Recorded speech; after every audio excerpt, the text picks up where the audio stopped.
pessoal, beleza? Bem-vindo ao canal Repensando. Eu sou Felipe Lopes e esse é mais um vídeo do nosso curso de Introdução à Filosofia. O tema do vídeo de hoje é Aristóteles.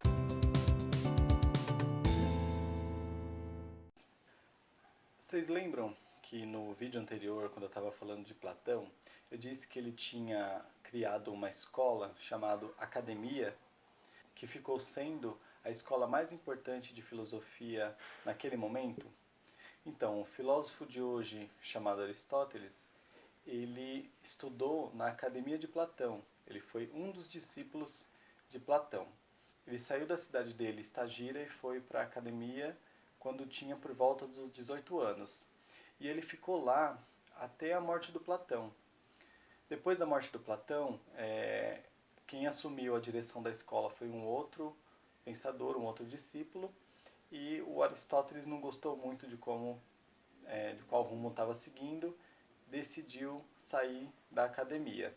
E ele foi dar aula em vários lugares e ele acabou sendo o mestre do Alexandre o Grande, que, se vocês não conhecem, é muito importante, é um dos principais líderes políticos daquela época. Inclusive, ele liderou a invasão da Grécia pelos macedônios e foi um evento muito importante naquele momento. E aí, depois que Alexandre o Grande já estava famoso, depois que ele já era adulto, o Aristóteles voltou para Atenas e lá ele fundou a sua própria escola, chamada Liceu. E a Academia de Platão ainda estava funcionando, então as duas escolas meio que competiam ali, e em alguns momentos o Liceu do Aristóteles passou a ser até mais importante do que a Academia de Platão. Em relação à obra dele, a gente pode entender como uma obra que surgiu de dentro do platonismo, então é herdeiro de toda a teoria platônica, mas ao mesmo tempo foi se distanciando dela, foi fazendo análises críticas e em muitos momentos se tornou até oposta, né? Algumas respostas de Aristóteles acabaram sendo opostas à que Platão e os platônicos tomaram. A obra do Aristóteles é dividida em duas partes. Na primeira parte, a gente tem os textos que ele fez para publicar, que são também em formato de diálogo, como em Platão. E na outra parte, a gente tem os textos que ele escrevia ou para as aulas que ele ministrava, ou então para consulta de seus alunos. A primeira parte dos textos, que são os diálogos, a gente não tem acesso, não sobrou nada, com exceção de pequenos fragmentos. Nenhum diálogo inteiro chegou até a gente. A gente tem acesso apenas àquelas anotações para a aula, que eram os textos internos ali do liceu, os textos que ele usava com os próprios alunos. E que muitas vezes, como a gente consegue notar, não estão finalizados, tem algumas passagens que são meio confusas, e a gente não pode achar isso estranho porque realmente não eram textos que estavam prontos para o público. E aí, já entrando nas próprias ideias do Aristóteles, ele divide o conhecimento, a ciência, em três partes. A primeira, que ele chama de teorética, é o conhecimento apenas pelo conhecimento contemplativo, o saber pelo saber. A segunda parte, que ele chama de conhecimento prático ou ciência prática, é o conhecimento para elevação moral, que aí está incluído a área da ética e a área da política, que nós vamos ver um pouquinho. E o terceiro tipo de conhecimento é o conhecimento que ele chama de poiética, que significa a ciência para a produção de alguma coisa, seja um objeto ou seja também uma obra de arte. Agora a gente vai falar um pouco da metafísica, que é a mais alta das ciências teoréticas. A metafísica, ela é a ciência que estuda a realidade das coisas e as suas causas. O termo metafísica não foi usado pelo próprio Aristóteles, ele veio depois. Aristóteles chamava de ciência primeira ou filosofia primeira. Mas, de qualquer forma, não tem nenhuma modificação. A metafísica, o que foi chamado posteriormente de metafísica, estuda a realidade e a causa das coisas. E sobre as causas, Aristóteles dizia que para responder de onde vem, qual que é a origem, qual que é a causa de um objeto, da realidade, a gente precisa de pelo menos 4 respostas. A primeira de todas é a causa material, que diz de que matéria, qual que é a matéria que compõe aquele objeto ou aquele ser. A próxima é a causa formal, que é formato, a forma mesmo das coisas. Por exemplo, aqui eu tenho um copo de vidro. Aqui nós temos uma matéria, que é o vidro, em um determinado formato, que é o formato de copo. Então aqui nós temos forma e matéria. Se a natureza fosse estática, se o mundo não tivesse movimento, apenas essas duas causas explicariam tudo. Mas como nós temos movimento, a gente vai precisar de mais causas para explicar a realidade. E aí nós temos a terceira causa, que é a causa eficiente, que diz de onde veio, quem que criou, quem que gerou, quem que fez determinado objeto, ou então de onde ele vem. No caso do copo, ele precisou que alguém, alguma pessoa, pegasse o vidro e transformasse o vidro em um copo, colocasse uma forma em uma matéria. Essa é a causa eficiente das coisas. A causa eficiente tem a ver com o que veio antes e gerou aquele objeto. E a última causa, que é a quarta causa, é a causa final, que tem a ver com a finalidade, o para que aquilo serve ou para onde aquilo vai. Então, no caso do copo de vidro, a finalidade é ser usado para tomar água ou qualquer outro líquido. Isso também é uma das causas do objeto. Nós, seres humanos, por exemplo, nós temos uma matéria, que é carne e osso, por exemplo, de uma determinada forma. Nós fomos gerados pelos nossos pais, a causa eficiente, e nós temos uma finalidade na nossa vida, como nós vamos estudar na ética. Todo ser humano tem uma determinada finalidade. Então aqui nós temos as 4 causas para explicar a origem e a realidade de toda a matéria. E agora falando sobre o estudo da realidade, do ser em si, o Aristóteles ele chega à conclusão de que todas as realidades, todas as coisas existentes, elas são ou substâncias, que é um composto de matéria e forma, e esse composto ele também chama de sínolo, ou são substâncias, ou então são qualidades e relações da substância. Então, de certa forma, a substância é a base para todas as realidades. E na substância, a gente tem essa matéria, essa forma, e é apreendendo a matéria e a forma das substâncias que a gente tem o conhecimento. O conhecimento não vem de dentro, como diria Platão. O conhecimento, para Aristóteles, ele vem de quando o ser humano tem contato com os objetos e capta, através do seu intelecto, através da sua inteligência, a essência de todas as coisas. Então, a gente tem uma forma, uma ideia que está colocada nas substâncias, e essa ideia a gente capta. E isso vem junto também com a matéria. E por isso, a gente tem algumas críticas do Aristóteles à ideia platônica de mundo das ideias. Para ele, não. Para ele, a nossa realidade, a realidade que a gente vive, o mundo sensível, é a verdadeira realidade, é a realidade mesma das coisas. Tudo que existe, existe aqui.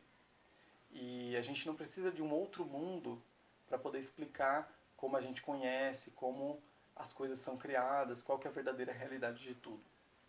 Outros conceitos interessantes do Aristóteles têm a ver com a ideia de essência e de acidente. Para ele, em todas as coisas, a gente tem uma parte que é essencial, que não poderia ser diferente, e uma parte que é acidental, que é o que poderia ser diferente. De novo, usando o exemplo do copo de vidro. A gente tem o copo, ele tem um determinado formato que ele não poderia deixar de ter. Ele tem um formato que é adequado para se colocar líquidos. Se a gente pensa em um formato que não seja adequado para colocar líquidos, aí já não seria mais um copo. E agora, por exemplo, os desenhos que a gente tem no copo, isso não faz parte da essência, porque tendo ou não desenhos, ele continuaria sendo um copo. Sendo feito, sei lá, de plástico ou de qualquer outro material, continuaria sendo um copo. Mas tem uma parte que é essencial. É um determinado formato adequado para se colocar líquidos. Então essa diferença entre o que é essencial e o que é acidental é muito importante. Por exemplo, quando a gente fala de ser humano, a gente tem a ideia de que o ser humano é racional e ele tem uma forma humana. Agora, se ele é um pouco mais alto, um pouco mais baixo, se tem a pele clara ou escura, se gosta de rosa ou de azul, isso não faz diferença. Ele não deixa de ser humano por causa disso. Ele continua sendo humano. Por quê? Porque a essência continua sendo a mesma. Um ser racional, com uma forma humana. Outros conceitos interessantes também são conceitos de potência e de ato. Para o Aristóteles, todas as coisas elas têm em si algumas potências, ou seja, algumas possibilidades. Por exemplo, a criança ela tem dentro dela a potência do adulto, ou seja, ela tem a possibilidade de ser adulto. Já uma pedra não tem a possibilidade de ser adulto. Ela não tem dentro dela esse germe que vai se desenvolver, ou a pedra nunca vai se transformar em um adulto. A pedra vai ser sempre uma pedra. Agora, uma criança tem a possibilidade de ser adulto. Quando uma coisa passa da possibilidade para concretização, o Aristóteles chama de passar da possibilidade para o ato. Concretização é transformar em ato. Então, no exemplo da criança, quando a criança vira um adulto, ela transformou a potência em ato. Já, por exemplo, uma semente de planta, ela pode se transformar em uma árvore. E aí, ela tem dentro dela essa potência que pode se concretizar em ato ou não. A semente pode vir a se tornar uma árvore ou não também, certo?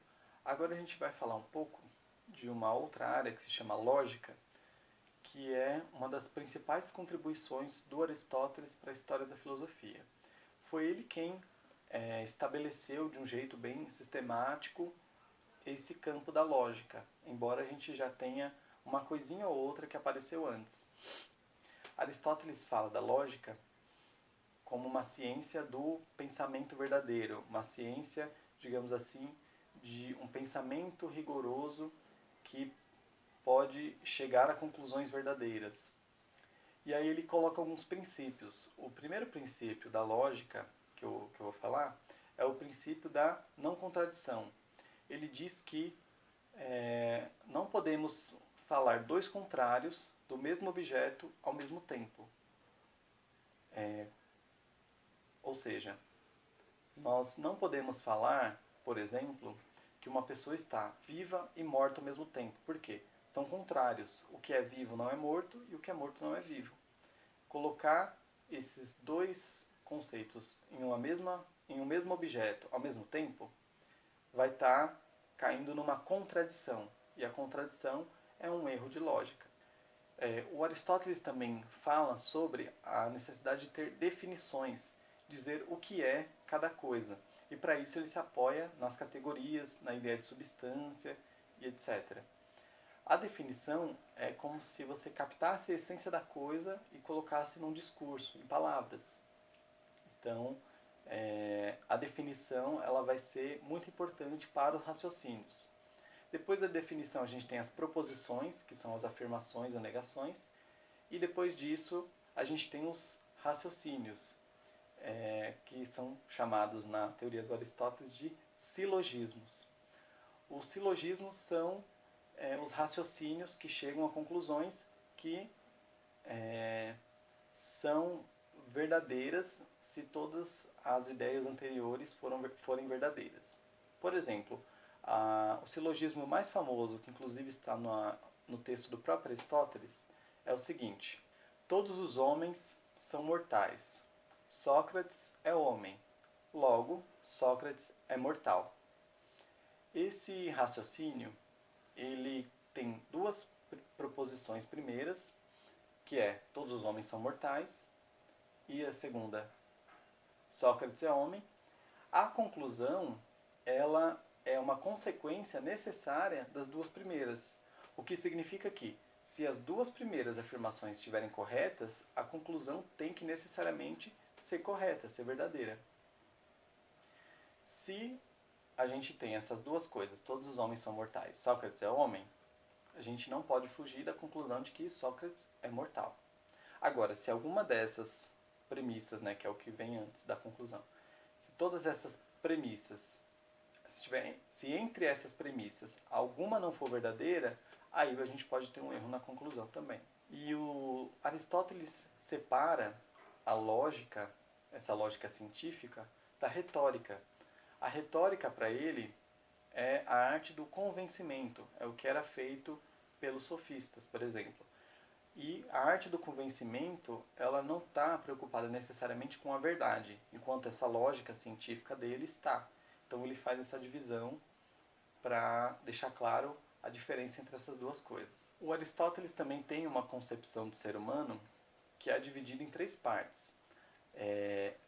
A alma, né, a essência do ser humano é dividida em três partes, que é, primeiro, uma alma vegetativa, que é aquela parte da alma que se preocupa com a sobrevivência que a gente tem, nós seres humanos, e também os animais, e também as plantas. Todos os seres vivos têm essa alma vegetativa, que é a alma que se preocupa em sobreviver, buscar alimento, buscar se reproduzir, etc. A segunda parte da alma é a alma sensitiva, tem a ver com a sensação. Qualquer um dos cinco sentidos, né? A visão, a audição, o olfato, paladar, tato. Essa parte da alma, ela também consegue fazer alguns raciocínios bem básicos.